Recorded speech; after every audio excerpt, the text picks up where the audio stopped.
जी नमस्कार दोस्तों, मैं शिवाजी सर हिंदी सीखे चैनल के माध्यम से आप सभी का हार्दिक अभिनंदन वंदन करता हूं।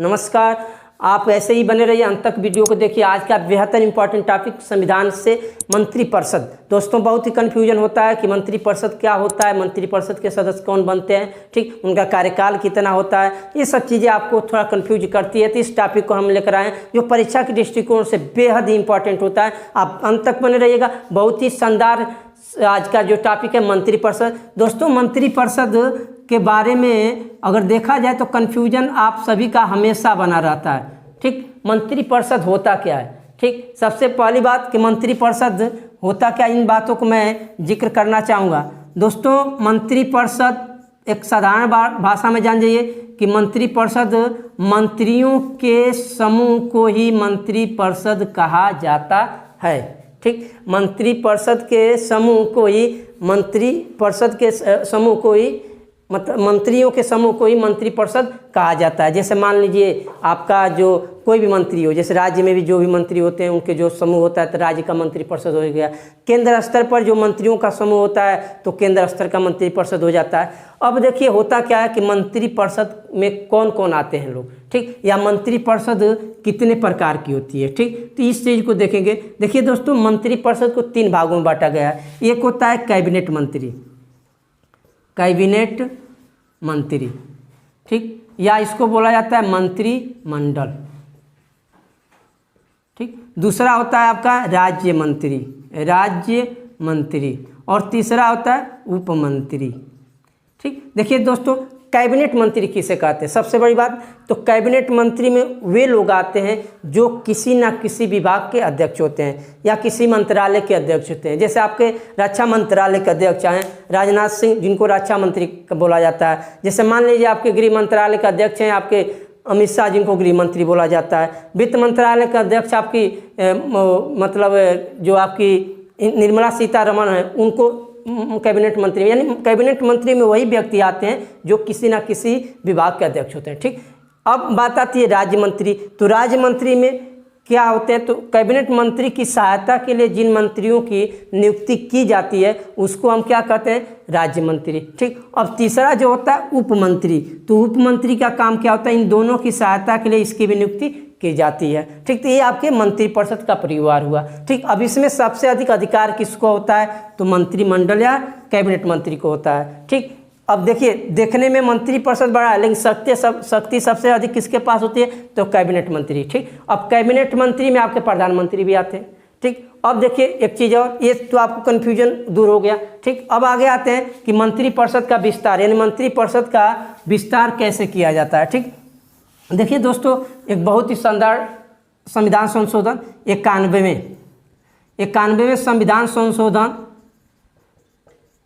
संविधान संशोधन, ठीक, जो 2003 में हुआ था, 2003 में, ठीक। इसमें यह कहा गया कि जो मंत्रिपरिषद का विस्तार होगा वह कुल लोकसभा सदस्य संख्या के 15% से कम होना चाहिए। जैसे कहने का मतलब यह है कि मान लीजिए वर्तमान में आप न्यूनतम लोकसभा सदस्य संख्या 545 है, अधिकतम 552 है, ठीक। तो उस पर नहीं सही से कैलकुलेशन होता है, तो मान लेते हैं कि लोकसभा सदस्य संख्या कितना है, 600 है, ठीक। अब 600 का 15% यदि आप निकालते हैं तो आपका हो जाएगा 90। यानी कहने का मतलब ये होता है कि जो नई लोकसभा के चुनाव होता है, नई जो मंत्रिमंडल गठित होती है, तो उसमें जो अगर मान लीजिए लोकसभा सदस्य संख्या 600 है तो उसमें जो मंत्री बनेंगे उनकी संख्या 90 से कम होगी, 90 तक नहीं होती है, 90 से कम होगी, ठीक, 600 के हिसाब से, ठीक। अब यानी ये मंत्रिपरिषद का विस्तार हुआ, ठीक। अब आगे आते हैं कि मंत्री कौन बनते हैं, यानी मंत्रिपरिषद की मंत्रियों की योग्यताएं, ठीक। अब देखिए मंत्रियों की योग्यताओं में क्या होना चाहिए, पहला तो सिंपल होता है कि भारत का नागरिक हो, भारत का नागरिक, ठीक। दूसरा आप देखिए, दूसरा पहला तो भारत का नागरिक हो, पागल या दिवालिया ना हो, किसी सरकारी लाभ के पद पर नहीं, तो कॉमन चीज़ें हैं, ठीक। दूसरा जो आता है तो वह देखिए यदि विधानमंडल में, राज्य में है तो विधानमंडल के किसी सदन का सदस्य होना चाहिए। केंद्र स्तर पर है तो संसद के किसी भी सदन का सदस्य होना अनिवार्य है, संसद के किसी भी सदन का सदस्य होना चाहिए, संसद के किसी भी सदन का सदस्य होना चाहिए। यानी कहने का मतलब है कि जो व्यक्ति मंत्रिपरिषद में मंत्री बनता है या तो लोकसभा या तो राज्यसभा का सदस्य होना अनिवार्य है। ठीक दोस्तों, एक चीज़ और होता है कि कभी कभी आप देखते हैं कि लोग मंत्री बन जाते हैं, मंत्री पद दे दिया जाता है, न तो लोकसभा के सदस्य होते हैं न राज्यसभा के होते हैं। जैसे स्मृति ईरानी है, इस बार तो लोकसभा की चुनाव जीत गए। जैसे पिछली बार जो लोकसभा का चुनाव हुआ था 2014 में, तो उन्होंने चुनाव नहीं जीता, तो उनको क्या किया गया कि मंत्री तो बना दिया गया, लेकिन फिर से गुजरात से उनको क्या किया गया, तो राज्यसभा सदस्य बनाया गया। यानी कहने का मतलब है कि यदि कोई व्यक्ति मंत्री बन जाता है, यदि कोई व्यक्ति मंत्री बन जाता है तो 6 माह के अंदर, कितने माह के अंदर, तो 6 माह के अंदर संसद के किसी भी सदन का सदस्य होना अनिवार्य होता है। ठीक, यानी कहने का मतलब यदि मान लीजिए वह व्यक्ति मंत्री बन गया और 6 माह के अंदर लोकसभा और राज्यसभा का सदस्य नहीं बना तो वह मंत्री पद से हटा दिया जाता है। ठीक, पुनः उसको मंत्री नहीं बनाया जाता। ठीक, उसके बाद जो मंत्री बनते हैं लोग, ठीक, तो मंत्री की योग्यताएं होगी। ठीक, अब दूसरी बात कि मंत्रियों की जो कार्यकाल होता है, तो वैसे तो देखा जाए तो मंत्रियों का कोई कार्यकाल नहीं होता है, मंत्रियों का कोई कार्यकाल नहीं होता है। मंत्री जो होते हैं प्रधानमंत्री के प्रसाद पर्यंत पर रहते हैं, प्रधानमंत्री चाहता तो रहते हैं, नहीं चाहता तो नहीं रहते हैं। ठीक, इनका कोई कार्यकाल नहीं होता, लेकिन अगर क्वेश्चन बन भी जाता है तो मंत्रिपरिषद के जो मंत्री होते हैं उनका कार्यकाल 5 वर्ष होता है। ठीक, तो ये मंत्रिपरिषद होगा। ठीक, उसके बाद देखिए एक चीज़ और कि मंत्रिपरिषद का गठन कौन करता है। बहुत इंपॉर्टेंट क्वेश्चन बनता है कि मंत्रिपरिषद का गठन किसके द्वारा किया जाता है। ठीक, तो मंत्रिपरिषद का गठन दोस्तों बेहद ही महत्वपूर्ण टॉपिक है, अंत तक बने रहिए, बिल्कुल वीडियो को अंत तक देखेंगे तभी समझ में आएगा। मंत्रिपरिषद का गठन, ठीक, मंत्रिपरिषद का गठन अनुच्छेद 74 में है, अनुच्छेद 74। ठीक, यानी अनुच्छेद 74 में कहा गया है कि मंत्रिपरिषद का गठन कौन करेगा, तो राष्ट्रपति करेगा। ठीक, अपने सलाह के लिए, यानी अपने सलाह के लिए मंत्रिपरिषद का गठन कौन करता है, राष्ट्रपति करता है। अब देखिए तो राष्ट्रपति के द्वारा मंत्रिपरिषद का गठन हो गया। ठीक, उसमें क्या होता है कि प्रधानमंत्री की नियुक्ति, जो प्रधानमंत्री होते हैं उनकी नियुक्ति अनुच्छेद 75(1) के तहत होती है। 75(1) के तहत प्रधानमंत्री की नियुक्ति, प्रधानमंत्री की नियुक्ति।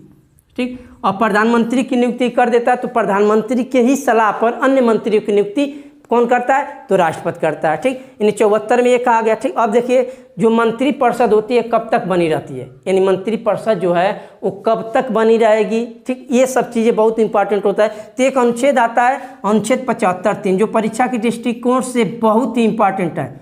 मैं बता दूं कि जो लोग कंपटीशन दे रहे होंगे, 1-2 कंपटीशन दे दिए होंगे, ठीक, थोड़ा अनुभव रखते होंगे एग्जामों से, तुमको जरूर मालूम चला होगा कि मैं अनुच्छेद 75(3) जो बताने का कार्य कर रहा हूँ, जो बेहद ही इम्पॉर्टेंट है। ठीक, जैसे इसमें देखिए, इसमें ये कहा गया अनुच्छेद 75(3) में कि जो मंत्रिपरिषद होगा, मंत्रिपरिषद,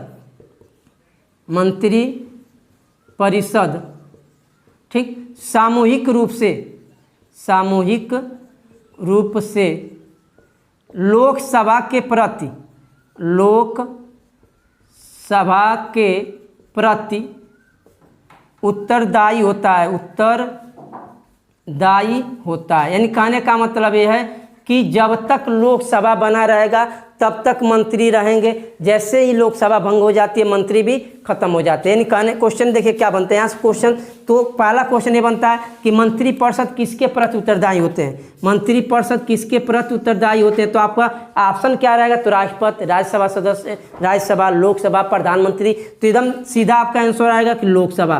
ठीक, यानी लोकसभा के ही प्रति मंत्रिपरिषद क्या होते हैं, उत्तरदायी होती है। ठीक, तो यानी कहने का मतलब, यानी अब एक क्वेश्चन ये होगा। दूसरा क्वेश्चन क्या बनता है कि मंत्रिपरिषद सामूहिक रूप से लोकसभा के प्रति उत्तरदायी होती है, किस अनुच्छेद के तहत, तो 75(3). ठीक, यानी देखिए लोकसभा एक आपका अस्थायी सदन है, ठीक, जिसको राष्ट्रपति के द्वारा भंग किया जाता है। ठीक, अब राष्ट्रपति के द्वारा भंग किया जाता है तो मान लीजिए राष्ट्रपति भंग कर दिए तो मंत्रिपरिषद भी भंग हो जाएगी। ठीक, यानी जब तक लोकसभा बना रहेगा तब तक मंत्रिपरिषद बनी रहेगी। ठीक, तो ये सब चीज़ें बहुत इंपॉर्टेंट होते हैं। अब आगे आते हैं, जैसे मान लीजिए कभी कभी क्या होता है कि कुछ मंत्री त्यागपत्र दे देते हैं। जैसे आपके एक मंत्री क्वेश्चन बनता है, देखिए बहुत इंपॉर्टेंट क्वेश्चन बन सकता है। क्वेश्चन ऐसे बनता है कि सर्वप्रथम किस कैबिनेट मंत्री ने त्यागपत्र दिया, तो श्यामा प्रसाद मुखर्जी। ठीक, तो श्यामा प्रसाद मुखर्जी ऐसे कैबिनेट मंत्री हुए थे जिन्होंने त्याग पत्र दिया। अब त्याग पत्र क्यों दिया, देखिए क्या होता है, जो मंत्रिमंडल होती है या मंत्रिपरिषद होती है, तो मंत्रिपरिषद के जो सदस्य होते हैं उनके बीच सहमति होनी चाहिए। जैसे मान लीजिए बजट ही पेश होने वाला है, तो अब ये नहीं कि कोई मंत्री इधर जाए कोई मंत्री इधर, ऐसा नहीं होता। एक गोपनीयता शपथ दिया जाता है कि आप लोग एकता बनाकर रखेंगे, किसी भी बात को ओपन नहीं करेंगे, जो प्रधानमंत्री कहता है या सामूहिक रूप से जो मंत्रिपरिषद कहती है सबको मानना पड़ेगा। यदि नहीं मानते हैं तो प्रधानमंत्री उनको पद से हटा देता है। तो कुछ ऐसा ही हुआ। श्यामा प्रसाद मुखर्जी एक पहले व्यक्ति थे जो कैबिनेट मंत्री से त्यागपत्र दिए थे। ठीक, ये सब चीज़ें होती हैं, और भी चीज़ें बहुत इंपॉर्टेंट क्वेश्चन बनेगा इससे। ठीक, तो आप लोग इस चैनल को, हिंदी सीखे चैनल को अधिक से अधिक लाइक कीजिए, कमेंट कीजिए, अपने दोस्तों के पास शेयर करना ना भूलें। अगला जो हमारा टॉपिक होगा इस हिंदी सीखे चैनल के माध्यम से प्रधानमंत्री होगा, जो परीक्षा के दृष्टिकोण से बहुत इंपॉर्टेंट होगा। धन्यवाद, नमस्कार।